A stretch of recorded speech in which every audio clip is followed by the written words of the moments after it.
പാലക്കാട്ടെ അലനല്ലൂരിൽ നായ കുറുകെ ചാടി ബൈക്ക് മറിഞ്ഞ് വീട്ടമ്മ മരിച്ചു. മലപ്പുറം മേലാറ്റൂർ കിഴക്കുംപുറം സ്വദേശിനിയായ സലീനയാണ് മരിച്ചത്. ബൈക്ക് ഓടിച്ച സലീനയുടെ മകൻ മുഹമ്മദ് ഷമാസ് പരിക്കേൽക്കാതെ രക്ഷപ്പെട്ടു.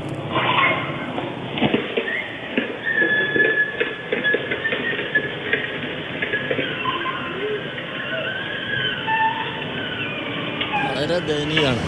ഇത് ഒരു മനുഷ്യനെ തീരെ വില കൽപ്പിക്കുന്നില്ല.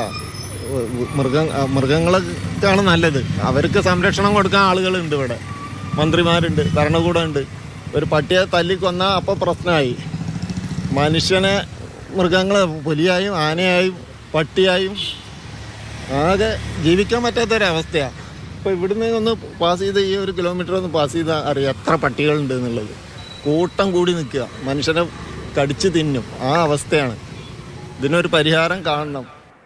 ഗോകുലുണ്ട് വിവരങ്ങളുമായി. ഗോകുൽ, ചെറുപ്പക്കാരൻ പരിക്കേൽക്കാതെ രക്ഷപ്പെട്ടു, പക്ഷേ മാതാവിൻ്റെ ജീവൻ നഷ്ടമാകുന്നത് എപ്പോഴായിരുന്നു അപകടം?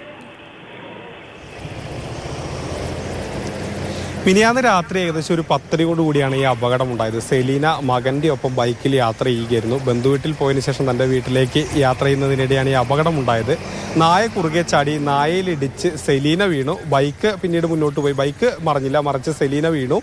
തലയിടിച്ചാണ് വീണത്. ഉടൻ തന്നെ ആശുപത്രിയിൽ എത്തിച്ചു. പക്ഷേ ഇന്ന് രാവിലെ സെലീന മരിക്കുകയായിരുന്നു. വളരെ ദുഃഖകരമായൊരു വാർത്തയാണ്. ഈ പ്രദേശത്ത് വലിയ രീതിയിലുള്ള തെരുവുനായ ശല്യം ഉണ്ടെന്നുള്ളതാണ് പ്രദേശവാസികൾ പറയുന്നത്. അവരുടെ ചിലരുടെ പ്രതികരണമാണ് നമ്മൾ കേട്ടത്.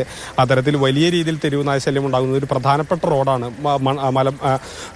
മലപ്പുറം ഭാഗത്തേക്ക് പോകുന്ന ഒരു പ്രധാനപ്പെട്ട, മണ്ണാർക്കാട് നിന്ന് പോകുന്ന ഒരു പ്രധാനപ്പെട്ട റോട്ടിലാണ് ഇത്തരത്തിലുള്ളൊരു അപകടങ്ങൾ ഉണ്ടാകുന്നത് എന്നുള്ളതാണ് ഏറ്റവും ദുഃഖകരമായ കാര്യം. ഇതിനുശേഷം നഗരസഭ പല തെരുവുനായകൾക്കും വാക്സിനൊക്കെ നൽകുന്നുണ്ട്. പക്ഷേ ഈ എണ്ണം പെരുകുമ്പോൾ നമുക്ക് ഈ തെരുവുനായ കടിച്ചുള്ള പ്രശ്നങ്ങൾ മാത്രമല്ല, മറിച്ച് ഇത്തരത്തിലുള്ള അപകടങ്ങൾ കൂടി വലിയ വെല്ലുവിളിയാകുന്നു എന്നുള്ളതാണ് യാഥാർത്ഥ്യം.